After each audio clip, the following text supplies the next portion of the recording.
Welcome into another episode of Locked On Phillies. The Phils complete the four-game sweep over the Mets, a comeback victory in the wildest way, and they just put the league on notice.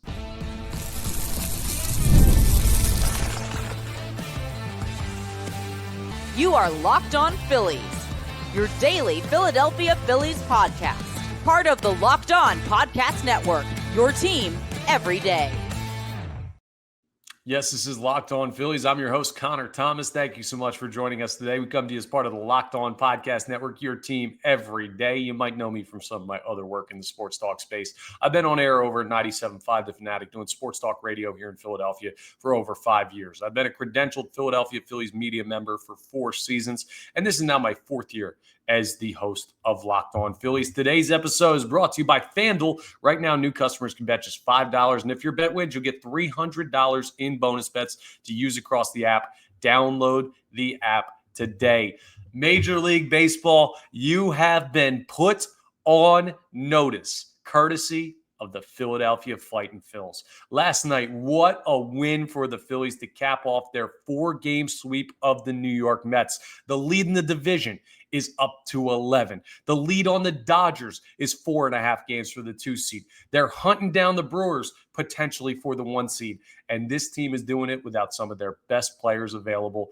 What a performance by the Phillies. We're going to get into everything from this series and last night's kind of weird, wild, come from behind victory that the Phillies had over the Mets. We're also going to look at the latest with the pitching staff. You got an outstanding series out of the starters. Where do they set up? And how does the guy that's throwing tonight with Walker Buehler set to make his debut factor into the equation? And we're going to, speaking of Buehler's debut, preview the series with the Royals, who have been struggling a little bit lately. Quality baseball team, but they have not been playing their best. Are the Phils getting them at a really good time to continue to build on this good stretch? We'll talk about all of it. But last night was incredible. The Phils go down 4-0 in the first inning. And I put out a tweet, I'll say it, said, well, at least the Phillies are getting smoked early so that we can flip over and focus on Commanders-Packers on Thursday Night Football, right? That's where my mind was at. Not that I ever turn off the games because I do this. So I do, and I have to watch every second of every game. But it felt like, okay, well, this one's over.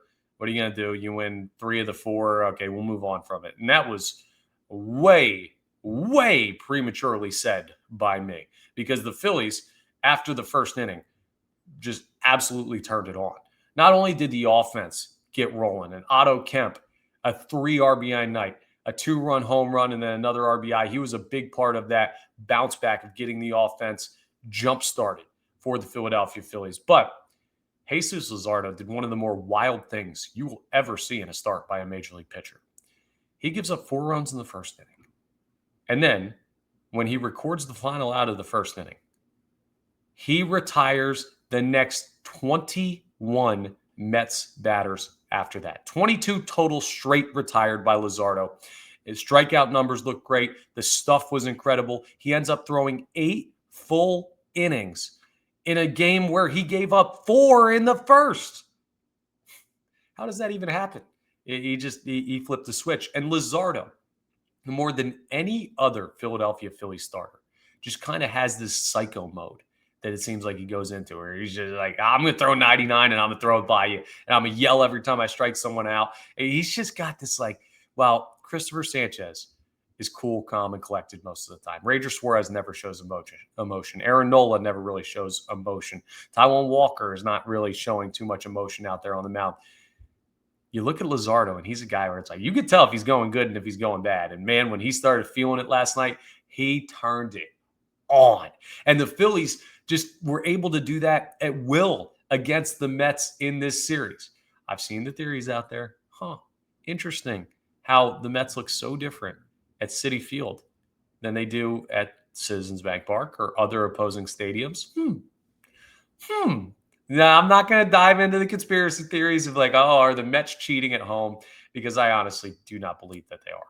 But I do believe they're a very different baseball team when you get them in your own ballpark.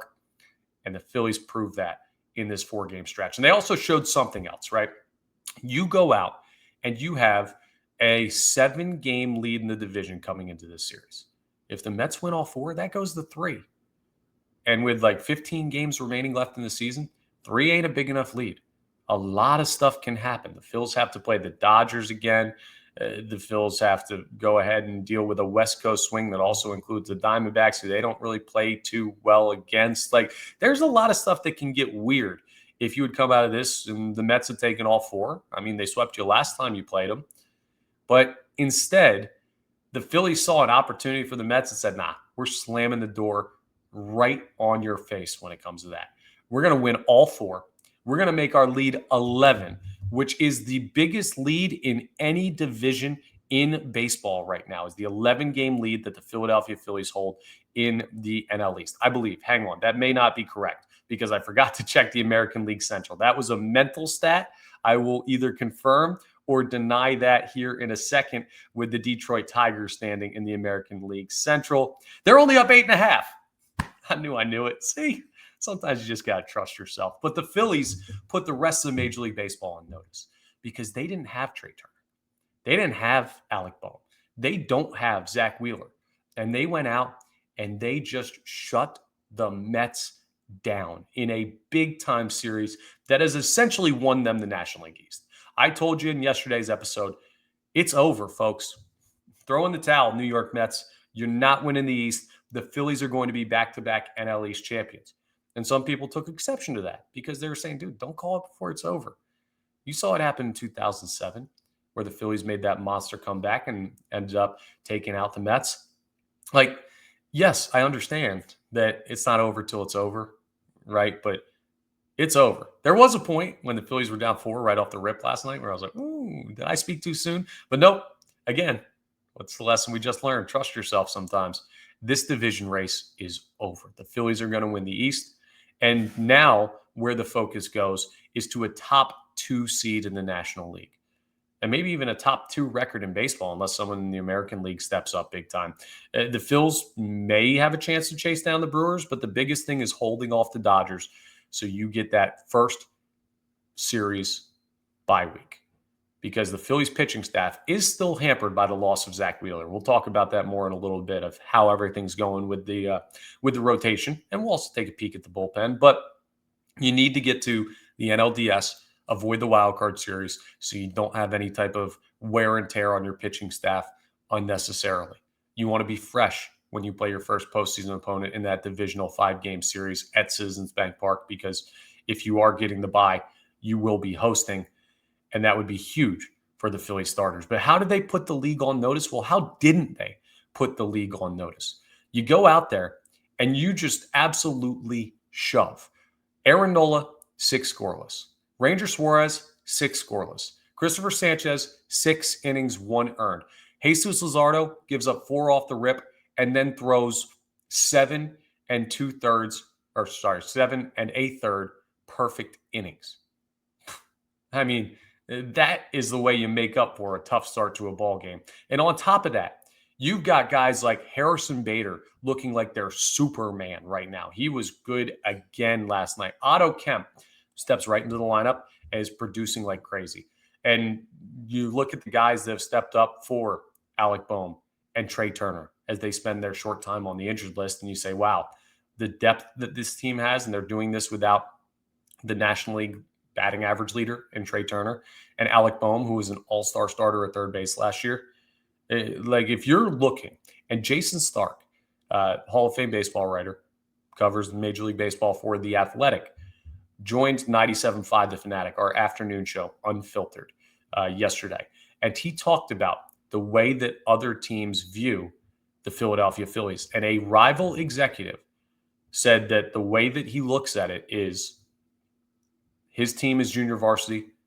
The Phillies are a varsity team. There are levels to this, and the Phillies just cemented themselves as one of baseball's elite teams as we stand on the precipice of October. You should feel so good about where the Phillies are at right now. Now, there might be a voice in the back of your head that says, hey, are they peaking too early? I made that same argument about the Milwaukee Brewers. And look at that. The Brewers have fallen back to the pack a little bit, but the Brewers were more of an August push. The Phillies are a September push. Have the Phillies had this type of a hot stretch in September over the past 3 years as they made their way into the postseason? No. Now, one year they go out in their first series. One year they go to the World Series, and the year in between they play for the NL pennant. So it's not a bona fide, guaranteed, certain thing that the Phillies playing well in September is going to lead to October success. If you're sitting here worried about, is this the hottest they'll be? Are they due for a cool off? Will it hit at a bad time? It's a fair worry. But the tough thing is, there's nothing tangible to hot stretch, cold stretch, right?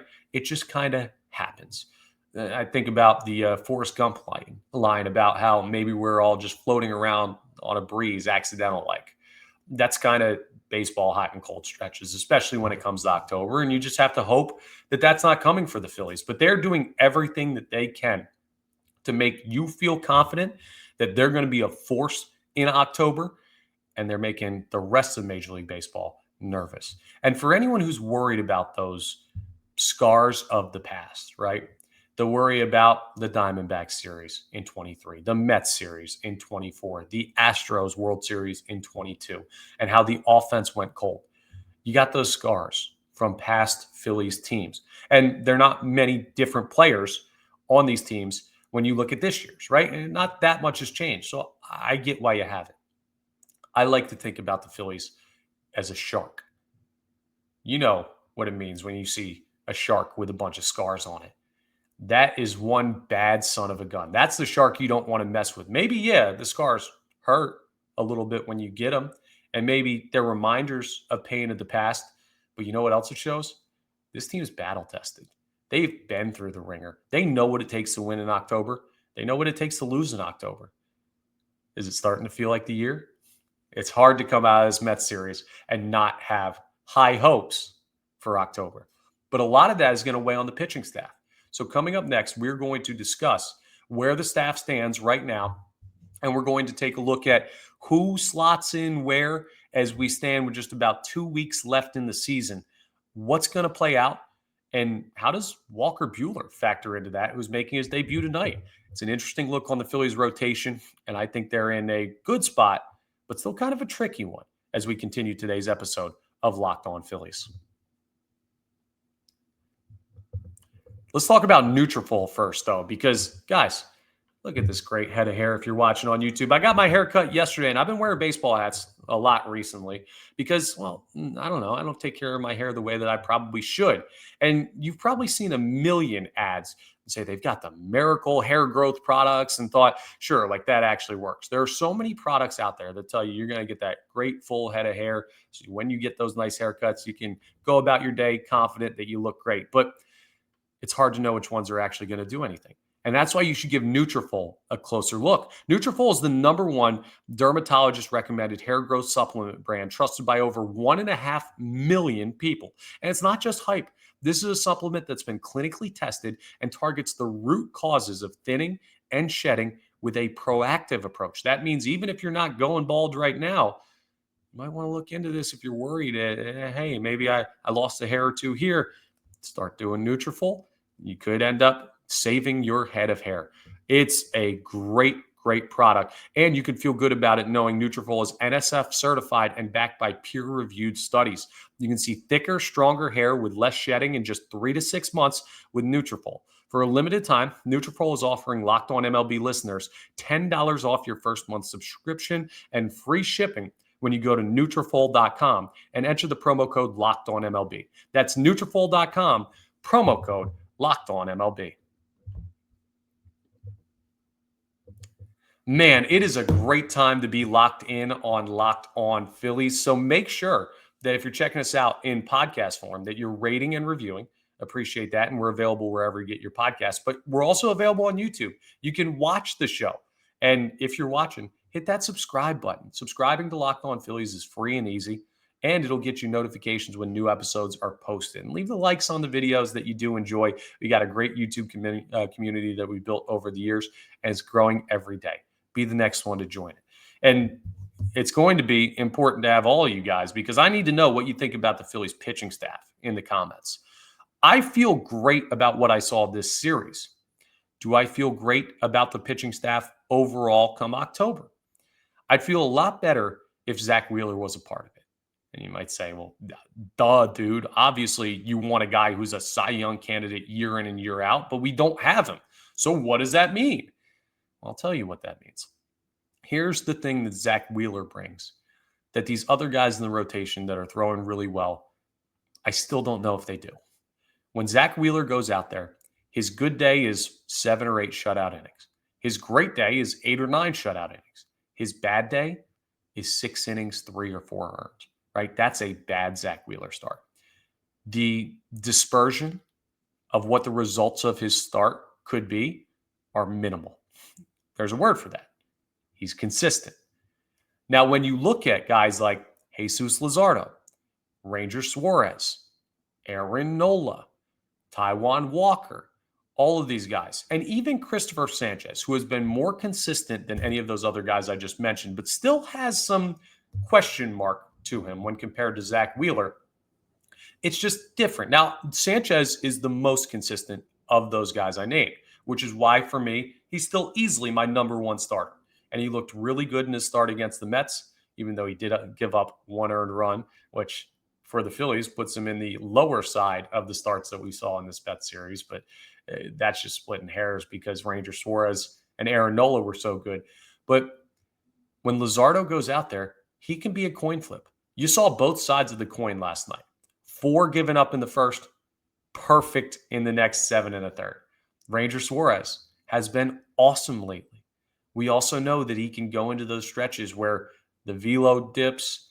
Everybody seems to see his stuff well. He's not commanding it, and because he doesn't throw all that hard, he just gets torched. Aaron Nola, you saw really good Aaron Nola for the first time this year in this series against the Mets. That's not the guy that we've come to expect this year, right? More often than not, way more often than not, he's given you poor starts that have not gotten anything done. Taijuan Walker has been solid to steady the rotation at the back end. I'm not looking at him and saying, hey, I know what I'm getting when I put Taijuan Walker on the mound, right? I don't know what I'm getting from Walker, Nola, Luzardo, or, to be fair, Ranger any given day. So there's that whole idea of uncertainty. Now, what I do know is if you get peak performance from these guys, you can very well still make the argument that they have the best rotation heading into October. I mean, Sanchez is a bona fide Cy Young candidate. Ranger Suarez, when he's at his best, could be the best pitcher on planet Earth. Jesus Luzardo has some of the best strikeout stuff in baseball, throws 99, and when he's on, he's on. And Aaron Nola is a guy who has been a postseason killer, who has been a Cy Young finalist in the past. So it's not like you're trotting guys out there that have not been in big-time situations and don't have resumes to fall back on. So I'm conflicted. I don't want to go too far and say, look how great this rotation is. We don't even need Zach Wheeler after that series with the Mets because everything feels good when you're winning ball games. But I also don't want to say they're still in trouble because they don't have Wheeler. Basically, what I'm telling you is I have some uncertainty. I don't really know what you're getting day in and day out from some of these guys. And maybe they're building that momentum and locking in for the important part of the baseball season. Maybe it's just a good stretch. So where are we at? Well, Sanchez is clearly your number one starter. There's nothing changing on that front. Number 2 right now for me would be Ranger Suarez. With the way he's thrown lately, he's been their best pitcher, but Sanchez has been more consistently great. So he gets the nod in game 1. You've thrown 2 lefties now. Do you throw Aaron Nola in a game 3 of a postseason series to balance out righty-lefty? Or do you give it to Jesus Luzardo, who has clearly been the next best option if Wheeler's not available, and he's not?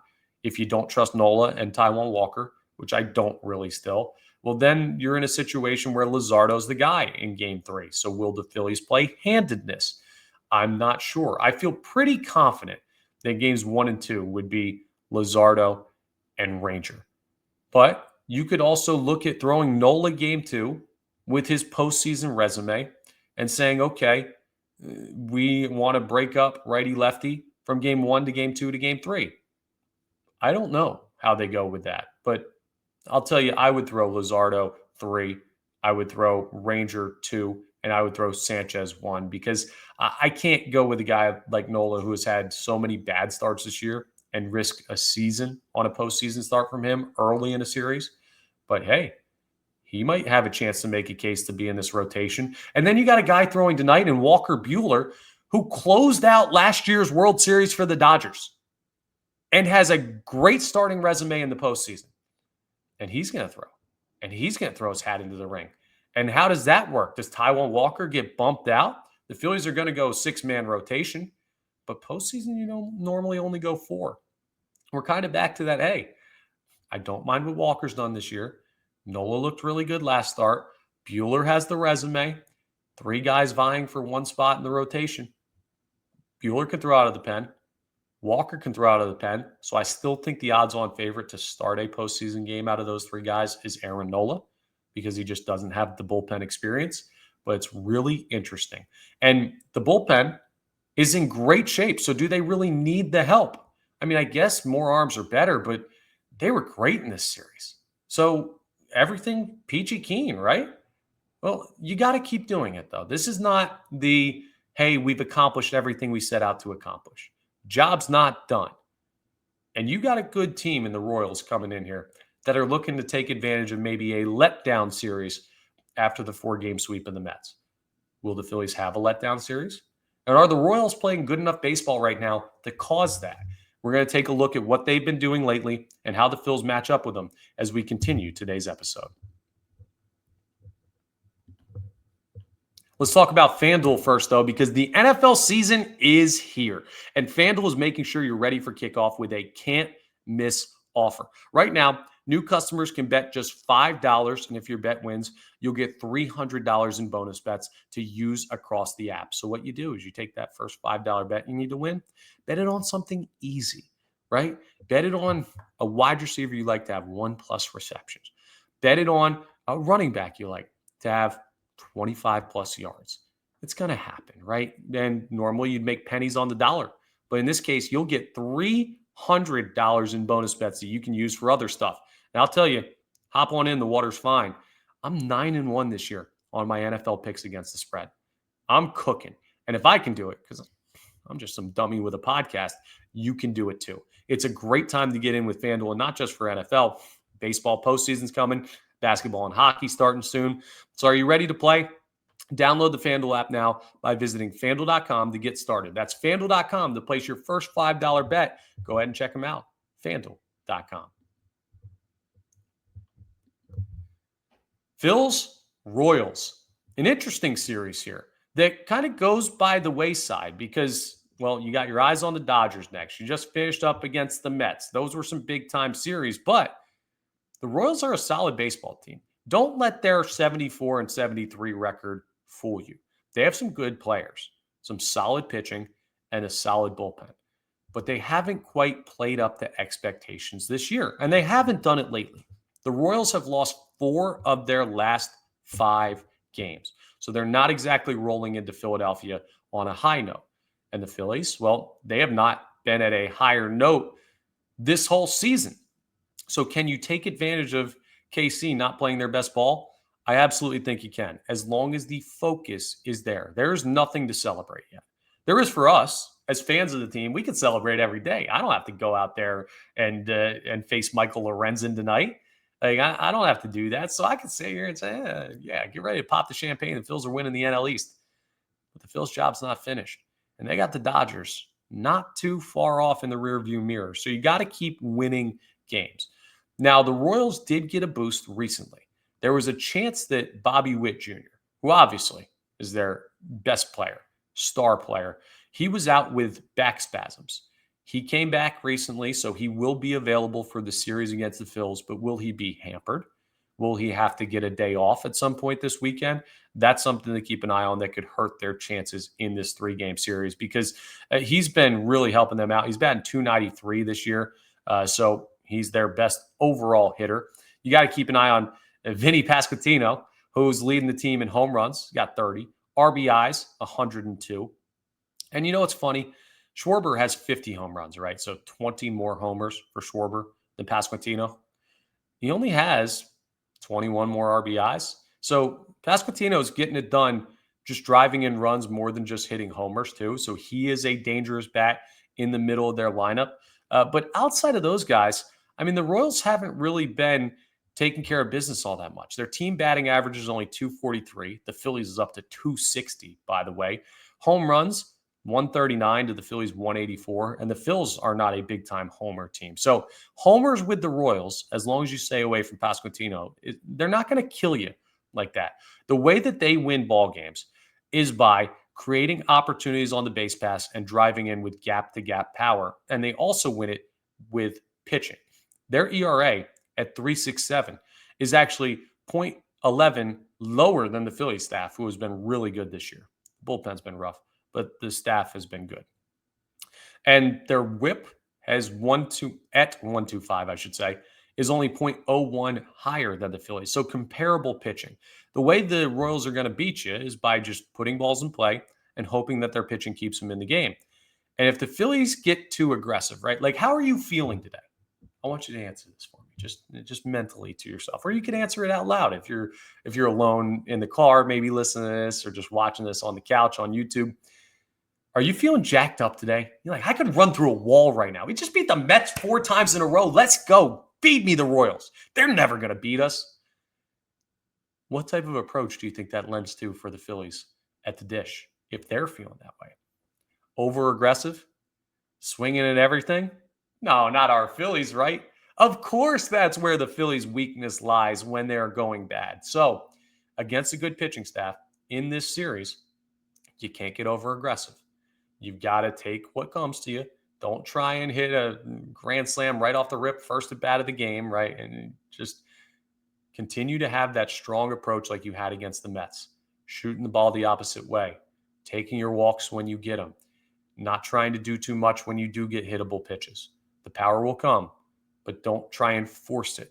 And sometimes when you get amped up and you just had a big series win, you get a little over aggressive. And teams have been able to take advantage of that against the Phillies in the past. Postseason, regular season, this year, pretty much every year of how this team has been constructed. So that's the key for the Phillies hitters.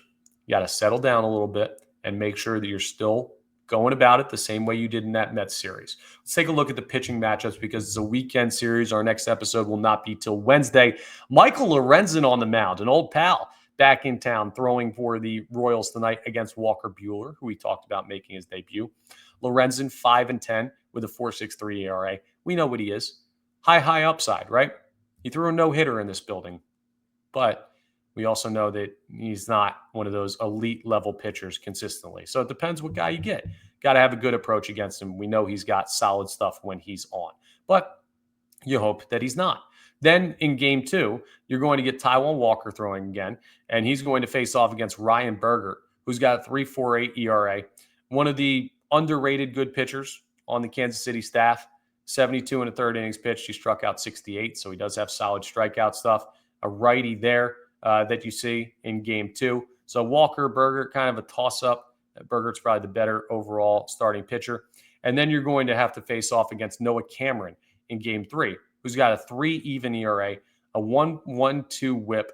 And none of these guys are really huge strikeout guys that you're going to see, but they just don't really give up that many runs. And Aaron Nola will have a chance on Sunday to try and bounce back even further from his early season struggles. So a lot of like follow-up stuff, a lot of interesting pitching to watch for the Phillies with Buehler's debut.